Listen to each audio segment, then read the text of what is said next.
Hey, what's up? The poll I'm going to show you is a pretty interesting one for a few reasons. Number one is from a loud club. A lot of guys ask me that all the time. How do you pull from these loud places? How do you game in loud environments? So it's good for that. It's also particularly good for that because the girl barely speaks English.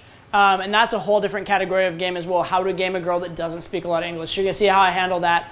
And then beyond that, there's some really good logistical points and really good sort of decision-making points that you're going to see as I go through this. Also, because there's not as much language in this, there's not as much like little witticism and me being very like verbal, you'll get much more of a strategic sort of view and an overall view of how I'm thinking throughout the poll. So I'm going to try and share that with you as well. But without too much further ado, let's crack into it.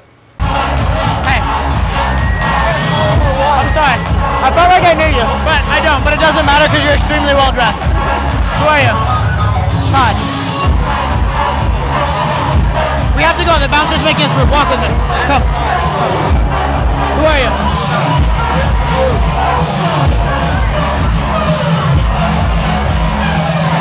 Okay. So now we can talk. Who are you? Come here.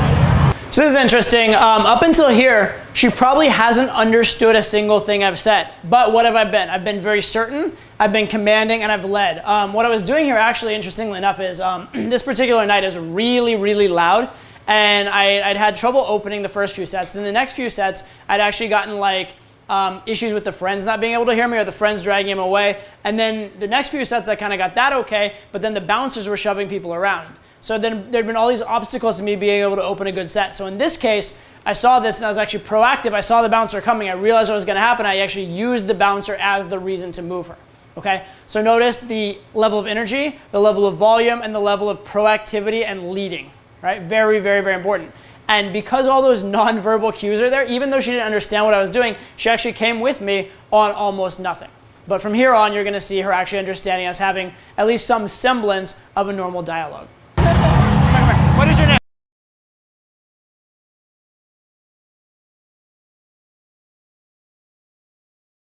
Is that Japanese? Yes, Japanese. Really? Okay. Kanojo. Kanojo. Kanojo kawaii. Arigato. Arigato. You're welcome. I don't know that one. I went to Japan recently. I learned as best I could. But only learned a little. Who are you here with? Who are you here with?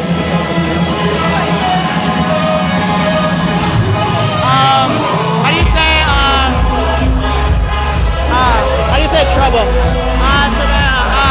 I wish I knew. How do you say trouble in Japanese? Trouble. Trouble. Or troublemaker. Troublemaker. Yes, you. So what you've seen here is a lot of emotional communication. Not a lot of logic, a lot of emotion, a lot of teasing, that kind of stuff. Interestingly enough, a good metaphor for this is the fact that I don't speak Japanese, but I speak a few words of Japanese. So when I went to Japan, I learned a few words. And every word I learned, if you want to learn, how to game in another language is a good tip.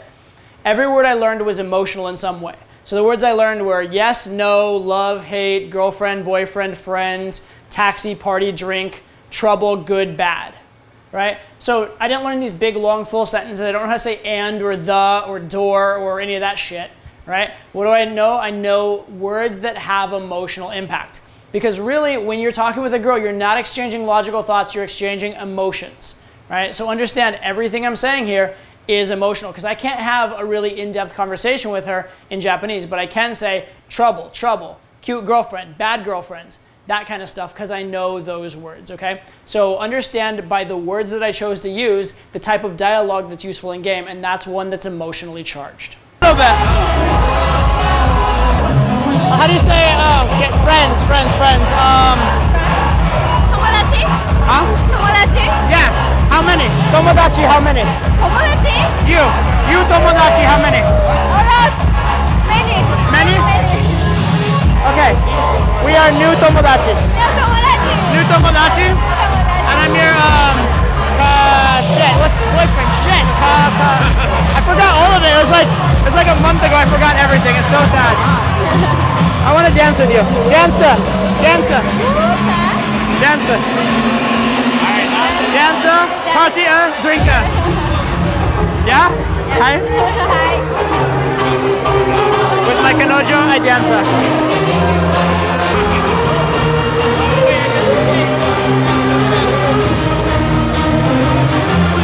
So now I've made out with her, right? And this is something I wanted to do very early on. Dancing, getting physical, partying is good for this as well. So now I've made out with her. I wanted to do that because now the dialogue doesn't have to be as verbal, okay? Understand that words are not the primary form of communication in like love and sex, okay? Words are a means to an end.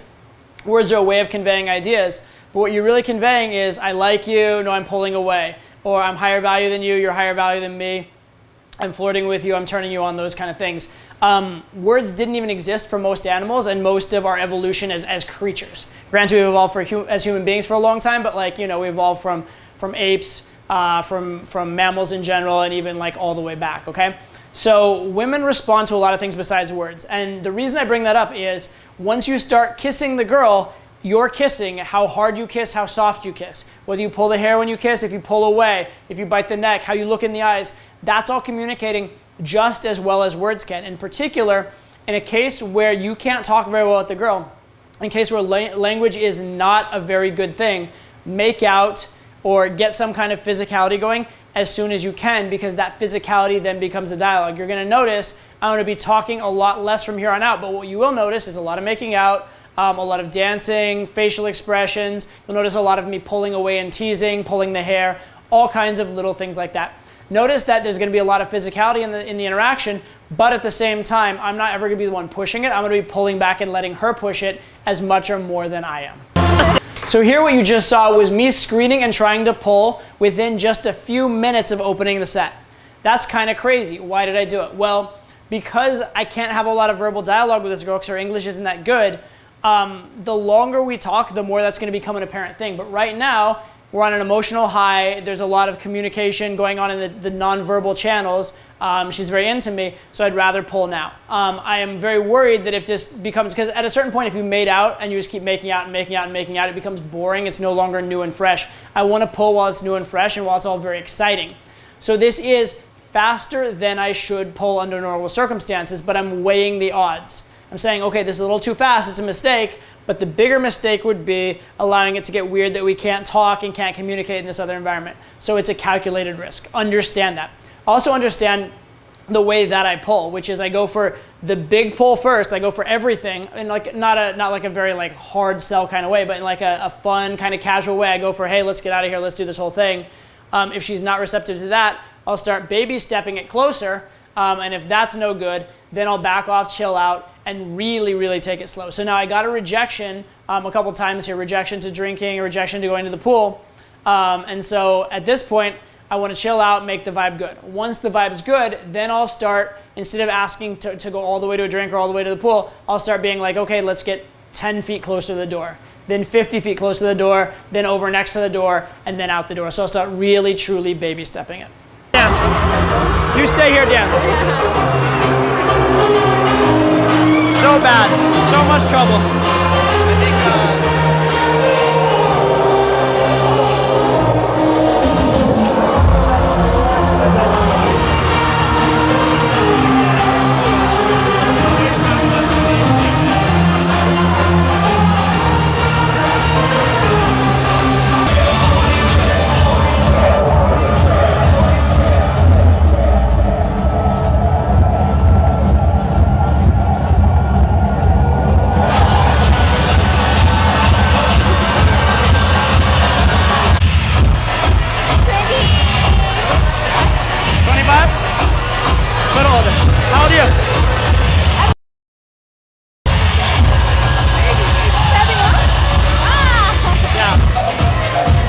You're so little, so young, just a baby.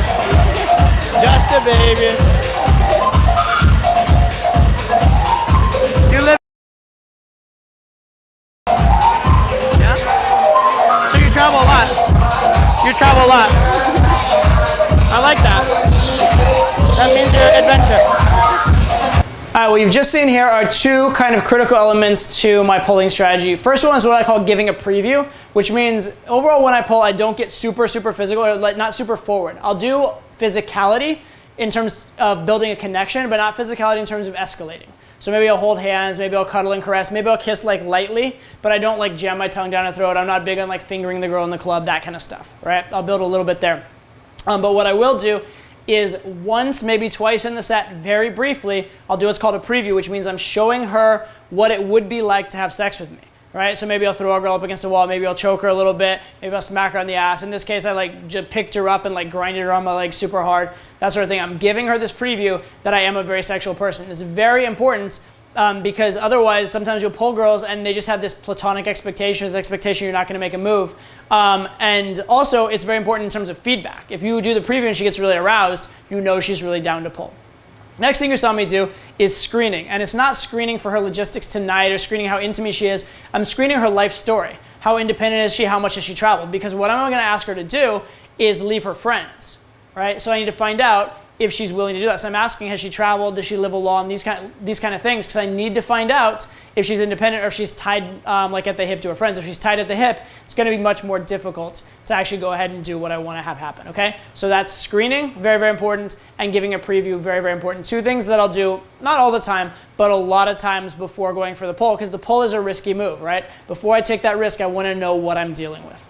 Right? Briefly, is me just gradually getting her closer to the door. So what I do is, I dance with her, party with her, maybe make out a little bit, get her in a good mood, and then walk her towards the door. And I'm constantly checking, like looking back, checking to see if she's in a good mood. So as long as she's happy, I'll keep walking. As soon as she seems nervous or unsure or anything like that, then I'll back off, chill out, have the vibe again, build a little more rapport, build a little more comfort, make out, escalate, dance, etc. And then when she's on again, I'll walk her again towards the door. So it's not all in one go, it's 2 or 3 little movements, and always I'm checking to see where she's at with the escalation. So that's going to happen right up until I get her to essentially the elevators. And then once I get her to the elevators, I'll show you something else there.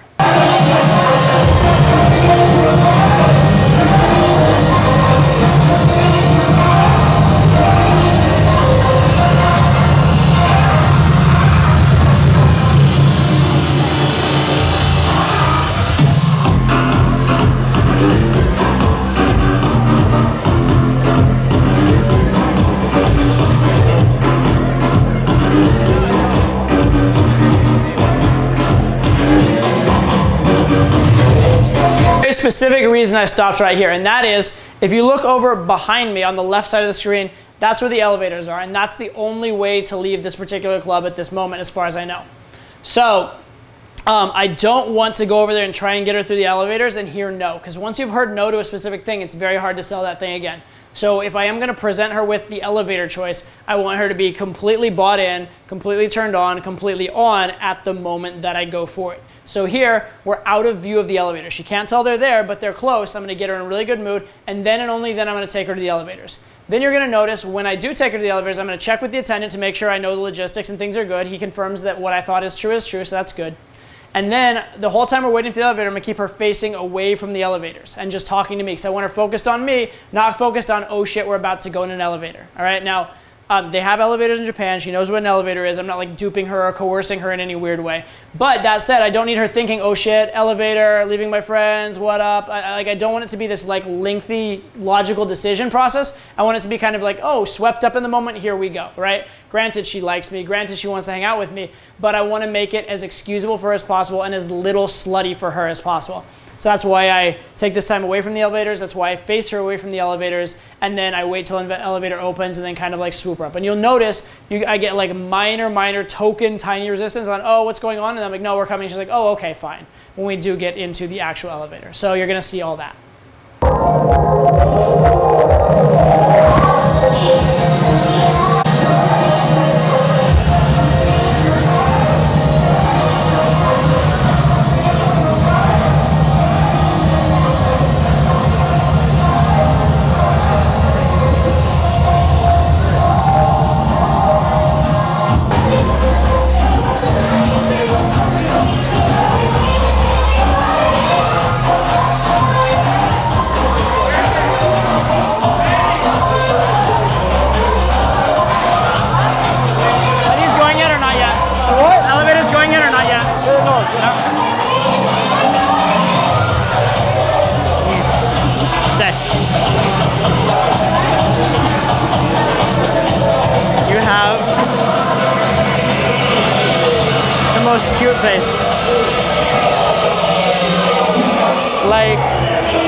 and double at the same time.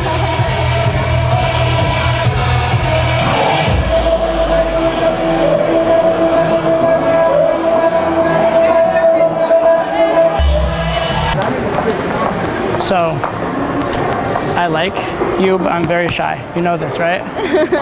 Seriously. Yeah. So we can, hang on, we can hang out, like each other, kiss, but not too serious. So here what I'm trying to do is reassure her by talking about what we won't do. And this is actually a really good tactic in general for a girl that speaks English, like talking about things in the negative, dismissing things, etc. But because her English isn't that good, what she hears is all the things that we won't do, she thinks we will do. And those are the only words she picks out. So it's actually making her more nervous instead of less. So as soon as I notice this, I stop, right? It's a good example of game isn't the same with every girl. You need to be paying attention and calibrating. Because what I did was something that 95% of the time with any girl that speaks English would actually make her more comfortable. In this case, it's making her less, so I immediately cut it off. It's a good example of calibration.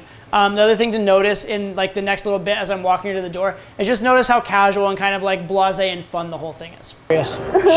But my friend I know. in the club. I know. 15 minutes, we have you back. 15? 15. 15, just 15? 50. Oh, it's okay? Yeah. So I take you. I show you my favorite place in Vegas, bring you right back, okay? Okay. Super cute. Don't even know what to do with you. So why you like white boy so much? Because we all pretty? You like white boy because we beautiful? It's okay. Ooh, mirror. Speaking of beautiful. Beautiful. So what you're about to see here is pretty interesting. I'm walking out the door with her. There's another couple walking out kind of the same time as us, and I let them go ahead of me. Now, whenever I show this to a live audience, I always ask them, like, why is this? Tell me the reason why, and I get some crazy reasons. Like, people come up with some science fiction shit. But the real reason is pretty interesting and pretty clever, which is this. There's a taxi line outside. And if I go and stand in the taxi line and those people come after me, I'm going to be standing in the taxi line waiting behind people with the girl, and it's going to become very obvious to her we're waiting for a taxi. Now, she knows we're leaving, she knows we're going somewhere, but I still don't need her staring at the taxi thinking, oh shit, where are we going, and getting nervous, right? So instead, what do? I let them go ahead of me so that I can stand not in the taxi line, but near the taxi line, and then kind of whisk her to the front when it dissipates, because it's a pretty short line as is, okay? It's a minor detail. Will it make a difference most of the time? No, but sometimes it will, and these little fine points are very important. So watch how I do it. Also notice how, again, I keep her kind of facing away from the taxi, same as what I did with the elevators upstairs. You guys go ahead, it's fine.